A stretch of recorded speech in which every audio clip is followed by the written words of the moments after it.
Aloha, and welcome to SUP FM, the podcast for stand-up paddleboarders everywhere.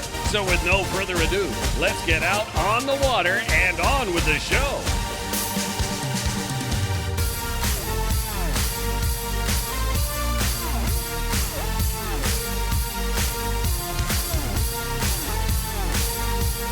Hello and welcome back to SUP FM. It's Simon here, and in this episode I speak to Brendon Prince, another paddler who's set themselves an incredible challenge for this year and someone who you'll be hearing a lot more about in 2021. But before we get into the interview, I just wanted to say a very big thank you to everyone who's bought our SUP FM safety course. This was a passion piece that was put together to help provide quality information in an entertaining way for the thousands of new paddlers that have taken up the sport, and also for intermediate paddlers who are looking to paddle in a different environment to where they normally go. There are loads of video lessons, quizzes and downloads to help you become self-sufficient on the water, and that's really what we all should be aiming to do, because what we teach isn't rocket science, but it's not something you'll get from a general browse on Google or YouTube. The course also helps to support the podcast and keeps the show on the road. So that's why I wanted to say a massive thank you to everyone who has bought the course since its launch back in the autumn. Right, so on to this week's episode. And this week we've got a guest with a real water background, and he's a long-time paddleboarder who has set himself the challenge of paddling around the mainland of Britain starting in April 2021. Now, I don't know about you, but I was pretty emotionally spent after following Jordan Wiley's incredible journey in 2020. But Brendon is on a real mission, which is shown not only through this journey and all the preparations he's making, but also through his everyday life, since he had a life-changing experience as a lifeguard. And that experience led him to form the charity Above Water, which works to educate school children and the general public and basically spread messaging about spending safe, fun time in and around the water with the goal of reducing drowning, which is still at really surprising and unacceptably high levels all over the world. So I hope you enjoy this episode, and because he's training as this episode goes out, I know it will really boost him if you leave a comment and follow him on Facebook or Instagram, or even better, visit his website, thelongpaddle2021.com, and give him a donation for what is a really great cause.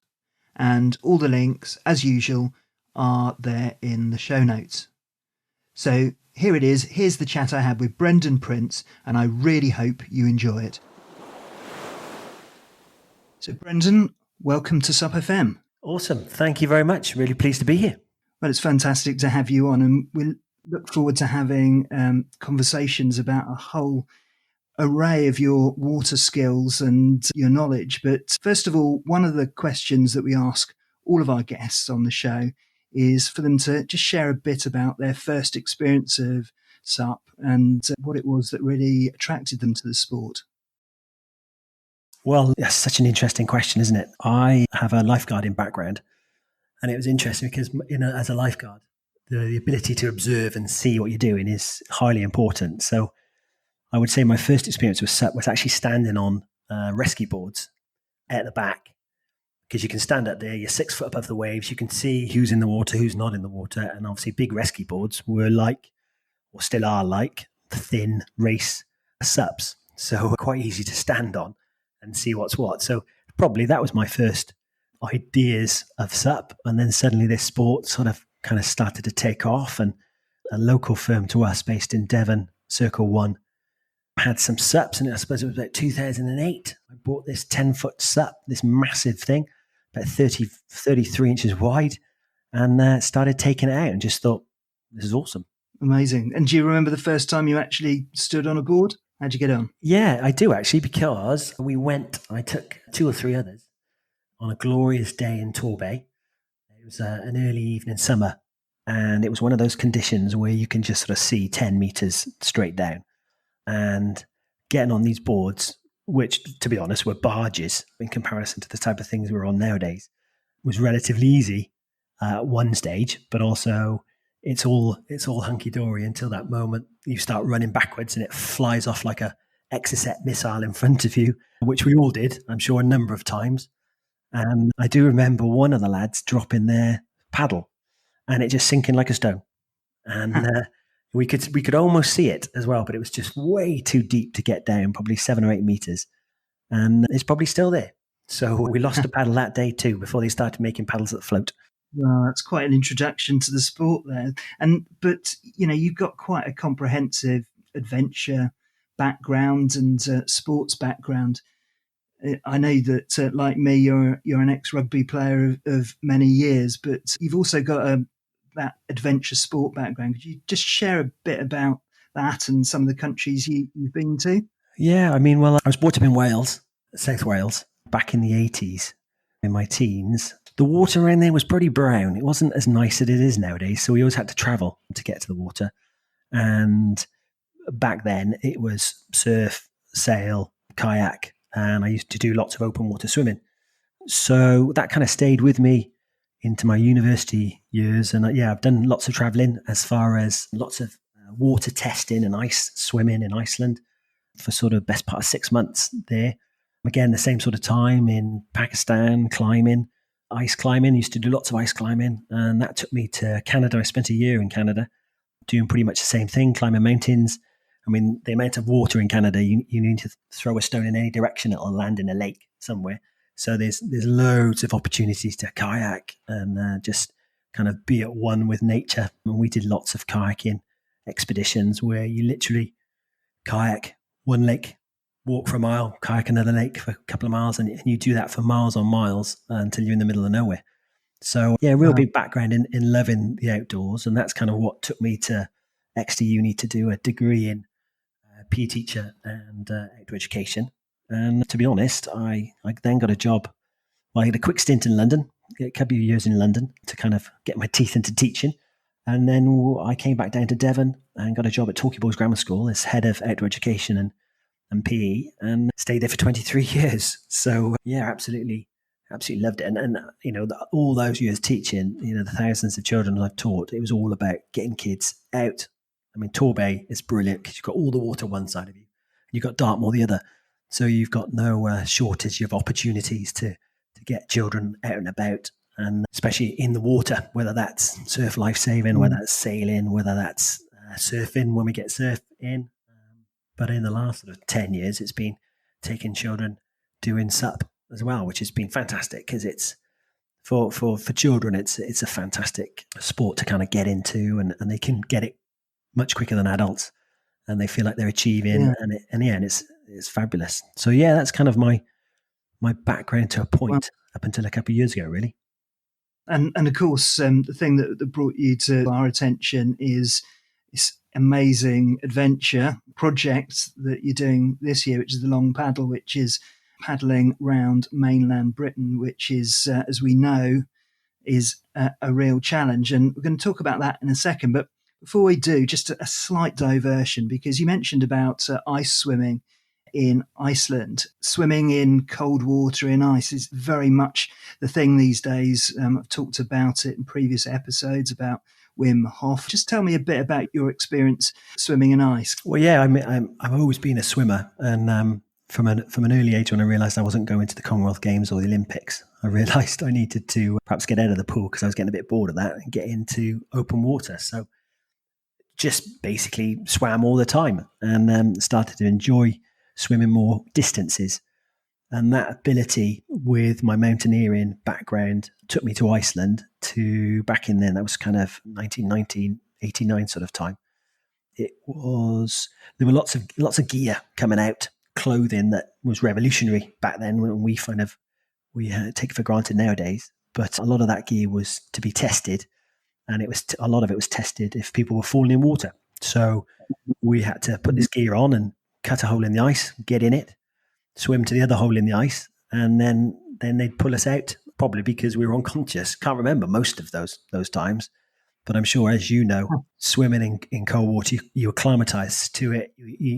I probably lasted 2 or 3 more minutes than people who weren't used to it. But when the water's that temperature, there's very little you can do. There's a bit of mind over matter for a certain amount of time, but then it just takes you. And that's the power of water, and especially the power of cold water.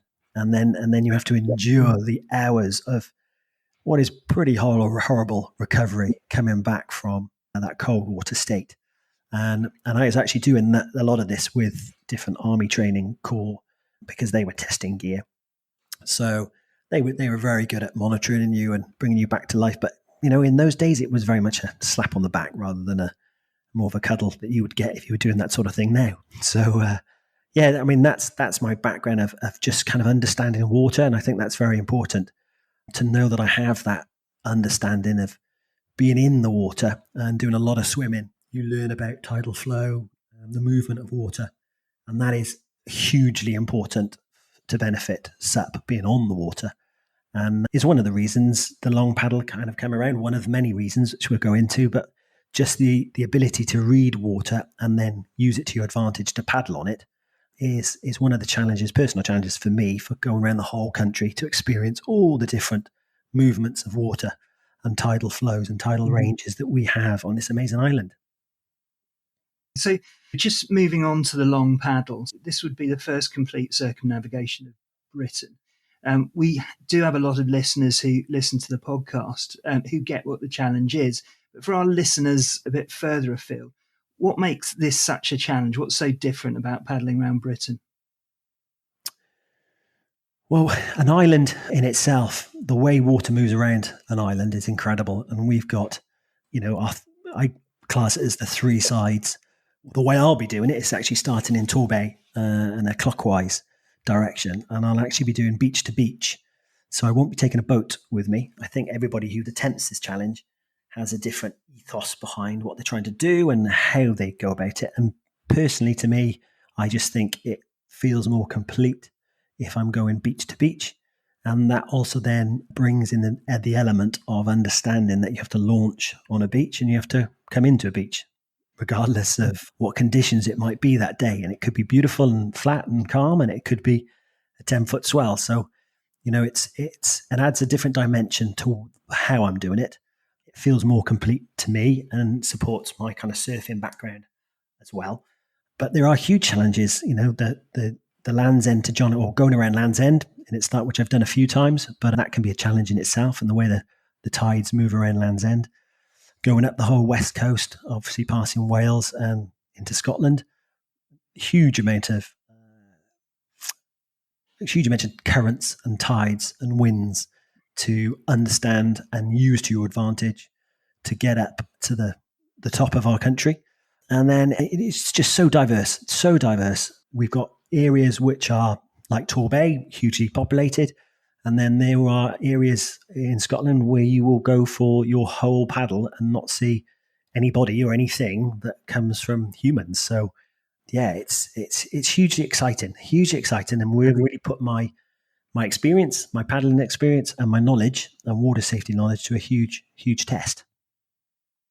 Then, of course, we've got the Bristol Channel, which has got the sort of second highest tidal range and also the prevailing wind. So I'm meant to ask you about the direction, because most people go clockwise. There is a good reason for that. Can you just explain why you go that way rather than the other way around? Well, it's mainly to do with the way our tides move around the country. So the predominant tide hits us at Land's End and splits. Goes north or south, either up towards Scotland or towards the English Channel. So that tide goes all the way around back to the Thames. So you've got a huge tidal range pushing you around 3/4 of the country. And as you know, you want to be going with the tide when we're paddling for ease and speed and all the rest of it, especially if you're trying to set a record. But also the prevailing winds go that way as well, generally. So that means you've got tide and wind with, fantastic. Tide and wind against creates chop, and that slows you down. So yeah, it's very obvious to go the clockwise direction for those reasons.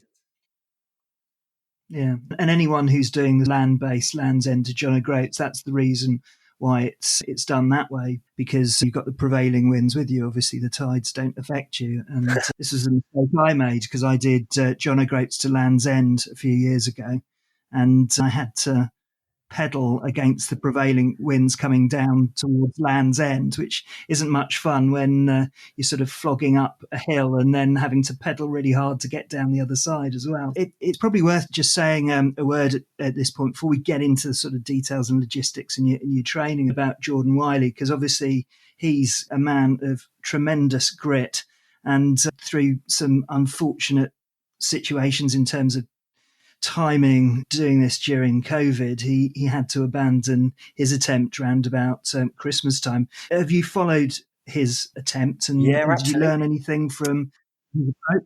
Absolutely. And not only followed him, but have spoke to him since. Massive respect for the man to be doing the challenge when he was doing it. It takes great spirit. So, I take my hat off to him, admire what he was doing. And it's a shame for so many reasons that he couldn't complete it. But I know he'll be bouncing back for more challenges. Whether he does a SUP challenge again, I'm not too sure, because he wasn't a paddler before he started the challenge. So I think he understood it. It's a steep learning curve, but that shows the character and grit of the man, that he was willing to take that on. So, I wish him well, but what a challenge to try and do through the winter months. And when he did stop, if he had to continue to January and February in Scotland, that's hardcore. So big respect to him. Oh, absolutely. Unbelievable amount of respect for his courage pushing through. So in terms of your plans, I think it's about 90 days, isn't it, before you start roughly that amount of time? 90 days, I think it is. So what's your training schedule? How are you gearing up to the amount of mileage that you're going to have to put in?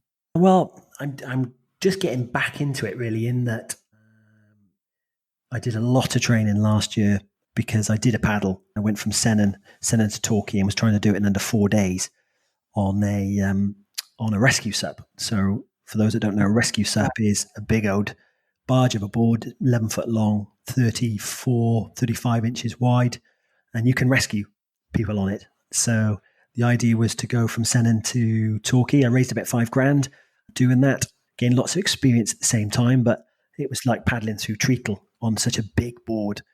But it was great fun. But before I did that, I was used to paddling anything up to 100K in a day.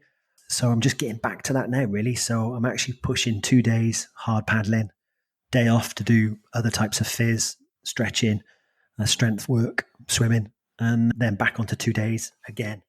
So I'm doing anything up to about 30K in a session at the minute, but I'll get that back up to 80 to 100K in a day, ready for the off.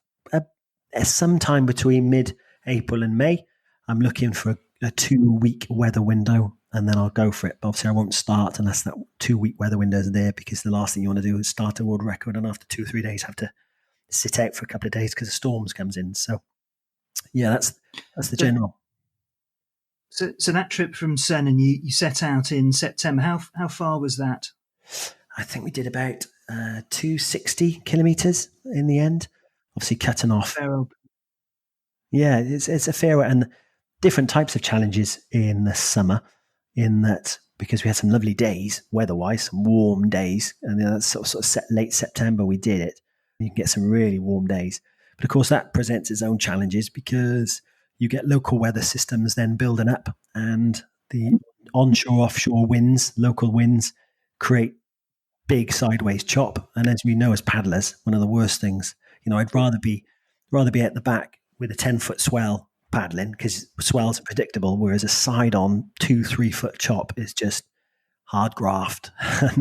So every afternoon we'd have to endure sort of 3 or 4 hours of that sort of side-on chop before it all died down again. You get a couple of hours in late evening before it got dark. And in terms of the logistics of your trip, so you said you're not taking a support boat with you. Are you unsupported? Yeah, I'll have a land crew, and that land crew literally will be in a vehicle with a bed in it, just to kind of meet me at a beach, throw me some food, get my head down for a couple of hours, and then, because I'm trying to the model, which depends on weather and the situation and where we're at. But I'm trying to actually follow the same model that Ross Edgley, the swimmer that went round our country as a swimmer, which again was an amazing feat to do. But he did a 6 hours on, 6 hours off model. So you're always with the tides. And yeah, that's the kind of model we're basing what we're doing on. So the land support will just meet me in different places. And, you know, that's something that just in the little bit of time that I've started to advertise that I'm doing this and this is all happening, I've had quite a few people sort of say, yeah, we could give up 3 or 4 days to meet you in somewhere and be your land crew, drive this vehicle around, which should be a sponsored vehicle, and be that land-based person for you. So, yeah, I'm really starting to understand the SUP community in a way that I hadn't seen it before, in the way that I've dealt with it before and been influenced by it. I'm seeing a very different side, and that's a really heartwarming side to just supportive nature. Whether you live in Cornwall or Scotland, it's fantastic. Some of the contacts I've had already, which has been really inspiring and helpful to kind of push me on.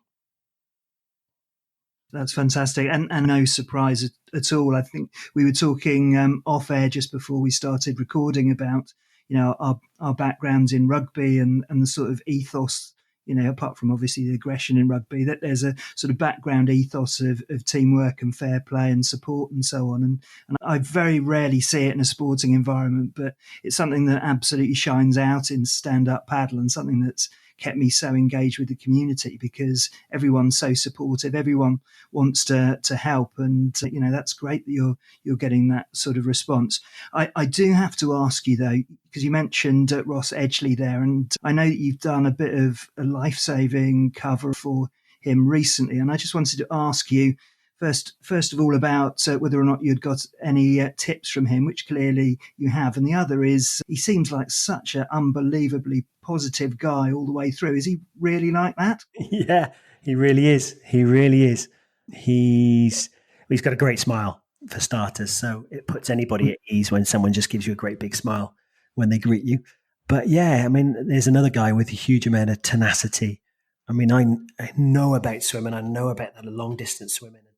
The feeling of going around massive headlands miles from the coast, you know, is an amazing feeling. But I could never do something like that because of the relentlessness of his swimming. And he actually gave me one bit of advice, which, you know, took me aback a little bit. And I've been trying to digest it and work it out and see how I can work it into what I'm doing. But I said, come on, then tell me how you just got up, because he did the 6 hours on, 6 hours off. So, you know, get up, put that wetsuit on, get back in the water and carry on swimming. And he said, well, for the 150 days that he took to do it, which in itself is amazing, he said, I never got into a place which I was comfy. So whether he was in his sleeping bag, whether he was eating, it was always uncomfortable, whether it was wet or damp. They never made it really super warm or nice or lovely. So actually, he always got to a point where he just thought, well, it's just as bad to get back in the sea as it is to sit in this wet sleeping bag. So he said, I never got into a comfort zone. I always stayed out of my comfort zone. So that motivated me just to, well, I may as well get and do the next 6 hours. And I just thought it's incredible to do that for 150 days, but two, just to do that and not implode. So yeah, I've been getting my head around that and seeing how we can mirror that a little bit in some way. And when asked about the motivation of doing these big challenges, he said he was naive enough to start it and stubborn enough to hang on to the finish, which I thought was a great summary. I think just an incredible character. So one of the challenges that Jordan Wiley came up against is the weather, and there's a fine line between choosing to go out and just take those miles when they're available, and staying on shore and waiting for things to blow over. How do you think you're going to approach that sort of decision when it inevitably faces you when you're out on the water?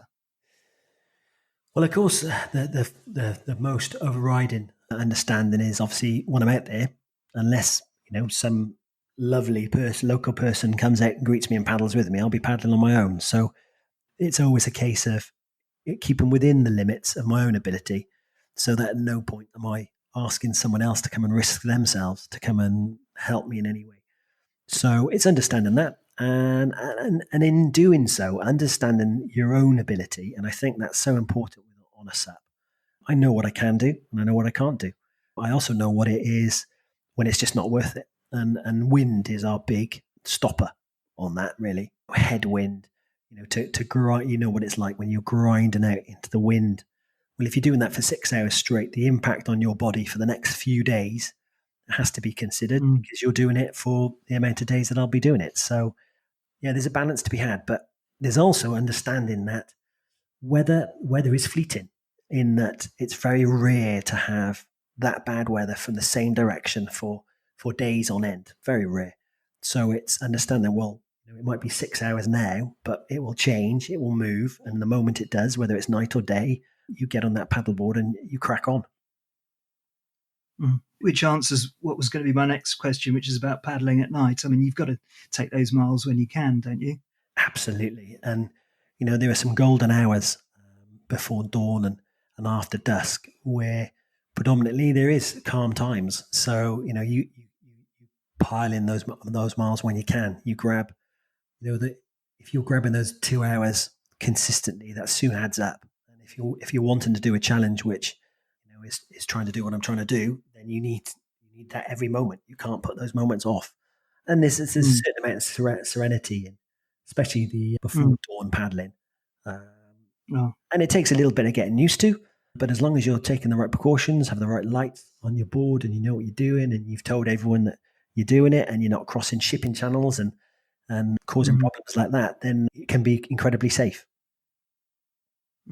And just finally on the long paddler, what sort of kit are you taking? What board are you taking?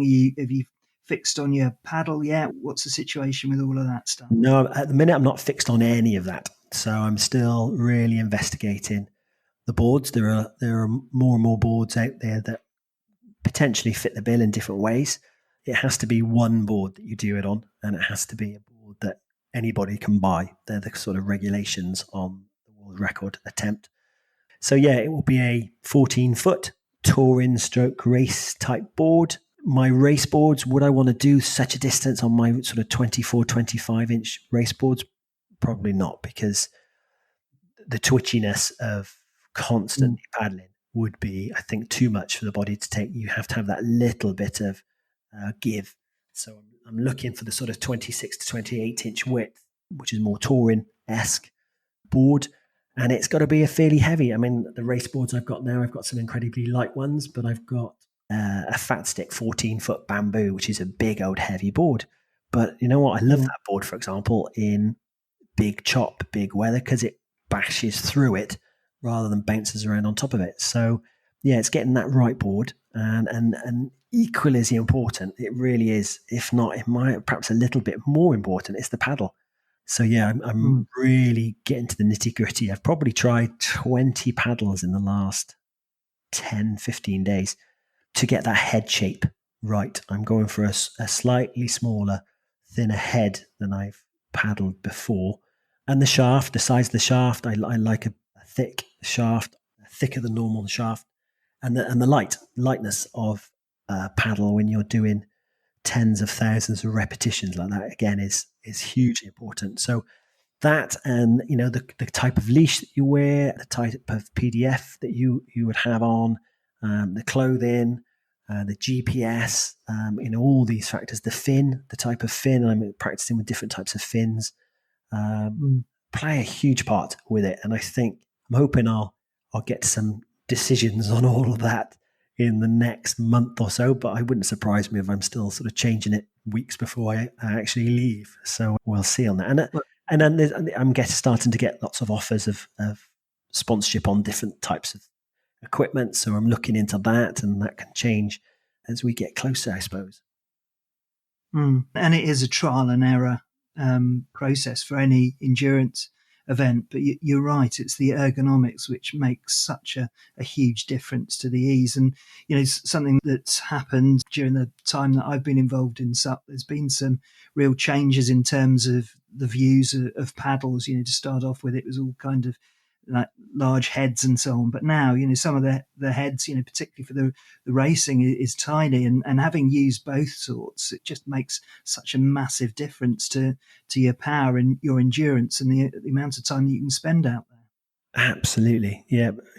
So much so. The ability to understand how that paddle head goes through the water without taking too much strength as well as endurance from your body is hugely important. And that's where the refining of that comes into it.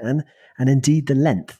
My length is toying between about 1.5 inches difference on my length of paddle. But of course that needs to vary as well, because you need to understand that, you do go, when the wind's there, you're crouching down, it changes the dynamics. When you've got chop and surf, it changes the dynamics again of that paddle length and the way you use it. So it's getting that one size fits all, which is the hardest bit to trying to get to terms with. It's exciting to do and have the opportunity to do. So I'm relishing in every aspect of it. I truly am. So the other thing I wanted to speak to you about, and something that I know very dear to both our heart, is water safety. And we've seen a phenomenal 2020. I think it's probably one of the few really great things to come out of it is the growth of stand-up paddle and the amount of new paddlers who are out there. But the downside in that is that a lot of those people, it's been their first exposure to water, and there's a lack of knowledge about safe ways to paddle and a lack of appreciation of conditions. And you started a charity, or you founded a charity called Above Water, and I know that deals with water risks, not just for stand-up paddle, but right the way across the board. Can you just tell us a little bit about the charity and what made you start it? Yeah, well, like I said earlier, I taught until a year or so ago. And the reason for stopping teaching was the overwhelming need personally for me to think, right, well, I need to actually put more time into water safety. As a lifeguard, both on and off duty, I've had the misfortune of seeing people drown. And drowning is a tragic, catastrophic incident in the way that obviously it takes a life, but the effect it has on family and friends and the local communities. Because often a drowning is something that happens where someone was having the most fun. They're on holiday, they're enjoying themselves 1 minute, and the next minute it's all gone. So it's catastrophic. And there was one incident 4 or 5 years ago now where I had to try and rescue 3 people that sadly all lost their lives. And having seen that before, that act in itself wasn't the tragic. The tragic element was the family and friends who were all there witnessing this unfold in front of them. And I made a promise to myself that I would really, and I know this sounds rather dramatic, but for the rest of my life, do something about never having to see something like that again, because people wouldn't put themselves in that position. So I set up the charity Above Water, and that's kind of got national status now in what we're doing with the charity all around the country. And actually at the start of 2020, we started to see this rise in people buying stand-up paddleboards. And where I live in Torbay, there's a surprising amount of manufacturers, importers that live very close to Torbay, some of the biggest in the world, in fact. And they were giving me numbers off the scale. And of course there were Red, Starboard, Two Bare Feet, Ocean Monkeys, and then a few others, and even some bigger ones, big ones don't live that far away as well. So they were just giving me astronomical amounts, sort of 10, 15,000 boards being sold a week. So I actually went down to one of my local beaches, and it took 3 days to interview just over 100 suppers. And I just asked them 21 questions, really simple questions. Please be as honest as you can. And they were, and unfortunately, brutally honest for some of the questions. And the results were just blew me away in how little people knew about water. And we live on this island, and we've got this amazing maritime history. And yet the common man or woman seem to know very little or understand the impact water and what the weather and the local conditions can have on your paddling. So off the back of that, I actually, through the charity, we did a water safety, a SUP safety week in June last year. And we had over 1 million interactions with that week, which kind of summed up to me that how much it was needed. Most of the big manufacturers and shops and importers kind of really helped with get loads of information out. And ever since then, I've been thinking of ways of getting into the people's homes for that person who has been given an inflatable SUP for Christmas or their birthday, getting into their home to get to that person, for them to understand those basics. Because even with the kind of national campaigns, and whether it's the RLNI, Surf Lifesaving GB, the Royal Lifesaving Society, putting out information, the Coast Guard, this common person, this general person living wherever it might be in the country, isn't getting that information. And thus they're going out to their waters, whether it be inland waters or coastal waters, and really cutting it fine, should we say. And obviously the moment I'm paddling and I see, well, I have to tow back so many people. You have to just give advice to so many people because you can see it unfolding and going wrong in front of them. So yeah, that's where we're at. That's one of the main reasons of promoting the long paddle, is the fact that if I'm paddling around the whole country, surely at some stage, all those different parts of the country will get some form of media input from me to help with water safety in that general area. Yeah.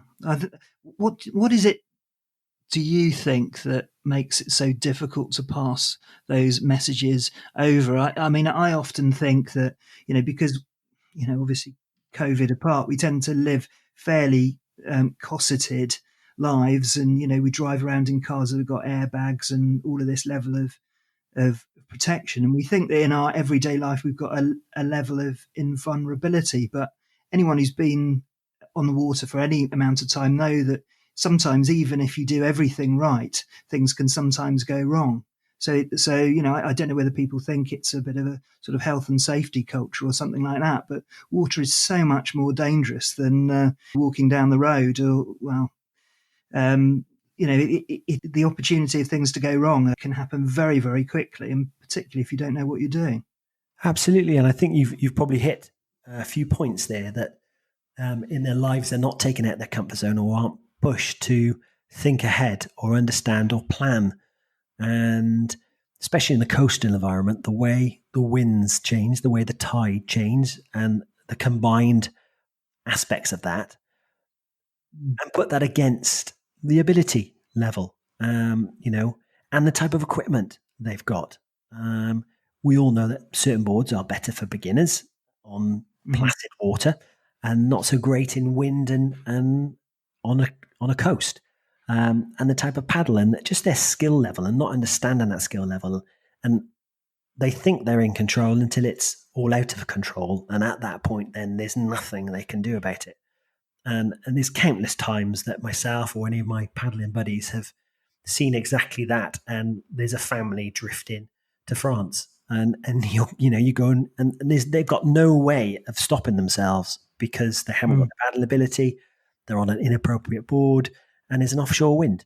So, it's understanding that really there aren't many people who, I did a talk. I do lots of interaction with schools and teaching children, and children are sponges. They want to know it and hear. But I did a talk the other day to a group of triathletes. So these are experienced swimmers, coastal waters. And I was amazed at how many in that group didn't actually understand the tides at all, didn't really know why and how they changed and at what times they were and how they could predict that for tide times and the importance of flow. They didn't realize that actually how fast that water can, and you just think these are adults and they just don't understand that. But they were brilliant at, right, tell me as much as you can. So they were willing to learn, but the everyday man or woman don't don't need to know these things in their lives, and now they've suddenly got this paddleboard and they're going out on it, and they don't realize that they need to know these basics. And it is none of it's rocket science, but it is fairly catastrophic if you get it wrong. Yeah, absolutely. So one of the main danger areas, I think that the people who are listening to this podcast want to know about stand-up paddle. They want to get better. They want to be inspired. So probably this isn't the audience that we necessarily need to sort of necessarily encourage to get more knowledge, because I'd hope that listeners want to get that anyway.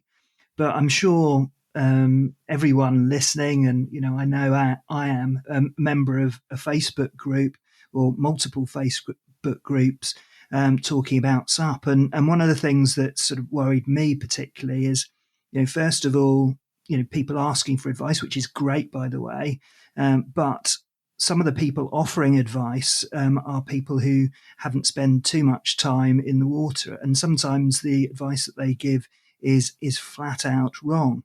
So I intercepted several conversations, one of which was a chap who was gathering recruits to paddle across from the Isle of Wight to the mainland, when clearly he'd had an absolutely appalling experience the first time. He'd been pushed 7 miles off track. And those sorts of conversations just absolutely scare the bejesus out of me.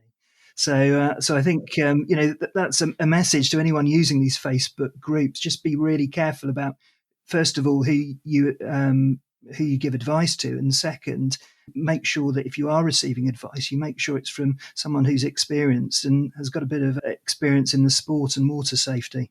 Yeah, absolutely. They're a great tool for lots of goodness. So, I on one hand think they're fantastic, but on the other hand, I do occasionally just turn them off on my social media threads because, yeah, as you say, it seems that occasionally the people who are most willing to reply to some of these basic are the ones that have only just learnt it themselves, so don't understand the variations in what they're saying, and as you quite rightly say, can be quite wrong in what the information they're trying to support and be helpful with. The intention is all good, but let's face it, the tool for learning is a lesson, isn't a proper lesson with an official instructor and in a great location with the right equipment and the right clothing in the right conditions. And that's where we learn. But that's difficult. It's not everybody can afford that or live locally to be able to get one of those lessons. We don't all, where I live, there are loads of places you can go and get a lesson, but for different places up in the country, that's not the case. So it's trying to get the message in old school paper format, online learning facilities, so everybody can get access to this information, which isn't a secret. It's just hard to get it to people. It really is. Yeah, and without giving too much of a plug, and other courses are available. Myself and Nick put together an online course to deal with exactly this problem. And so that's available any of our social media. But just to say, there are all sorts of organisations that offer these courses.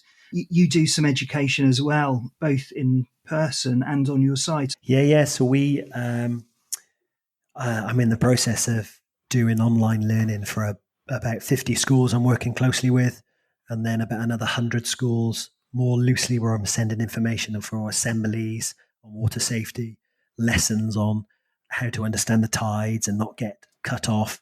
But then in a normal world, when we're out and about, I'd be doing about 5,000-6,000 children a year, and that would be in the water, teaching them all those same things, but also giving them water confidence, getting them on different types of boards, rescue boards, SUPs, to get them out on the water, have loads of fun, appreciate it. And that's a big thing of what I'm doing with the Long Paddle for as well, is to encourage people that actually blue space is an amazing space for that mindfulness, for the fitness, for so many beneficial points that we all know about. But it's just, again, helping as many people to realize that and use blue space, but safely. So yeah, that's a big part of why I'm doing the long paddle as well, is to encourage safe use of the sea as an environment for blue space and mindfulness and well-being. Amazing. And just to circle back to your training, what's the wildlife looking like off the coast of Devon at the moment? Awesome. And do you know, sadly though, I came onto the beach after a couple of hours paddle and literally just saw a dolphin, a harbour porpoise, just washed up. So I've seen a few, sort of 5 dead dolphins this last week, which is a real shame.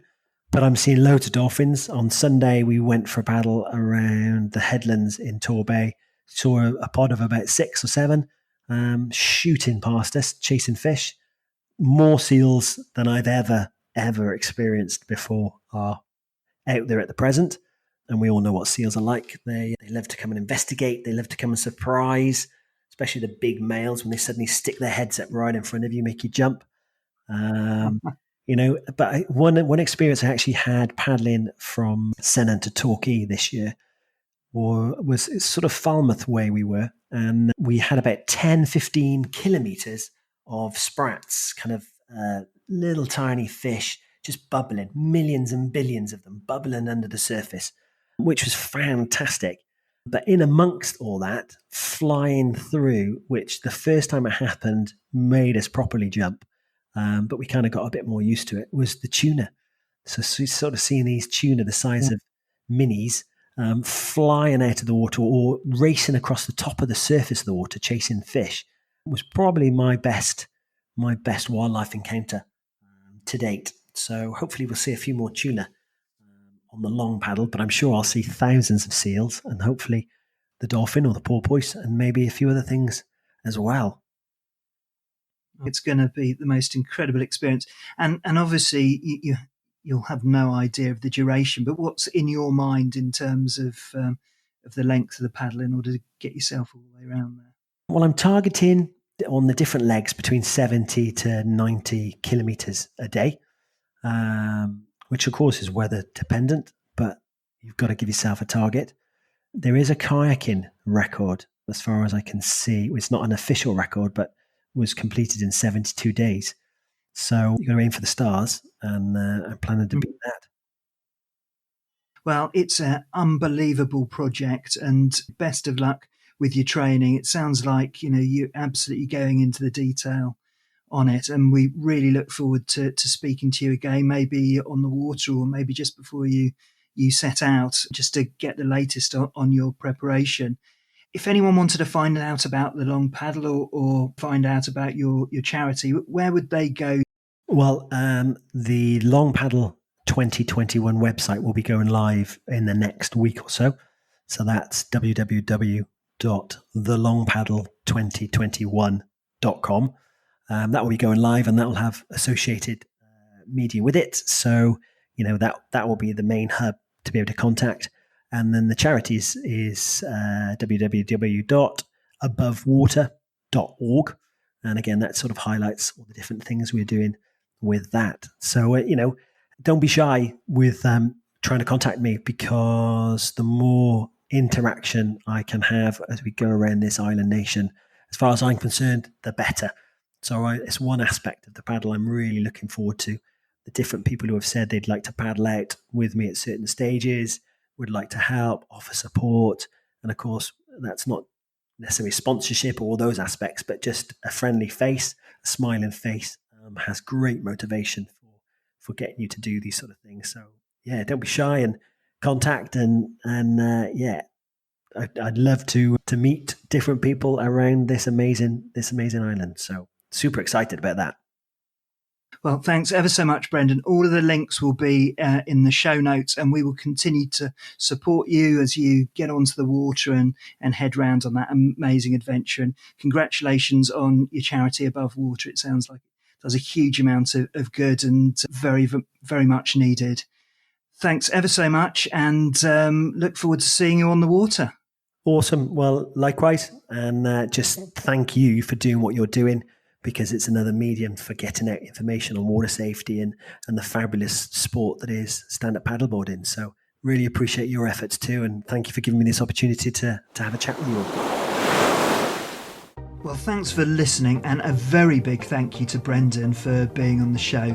And we'll definitely be following him on the podcast throughout his journey, and we wish him lots of luck as he ramps his mileage up the start of the trip in April. If you like this episode, then please support the podcast by sharing it. And one of the best ways of getting the word out there is to share the episode on a paddleboarding or a Blue Mind Facebook group. It really makes a massive difference. So thanks for listening, thanks for your support, and see you next week.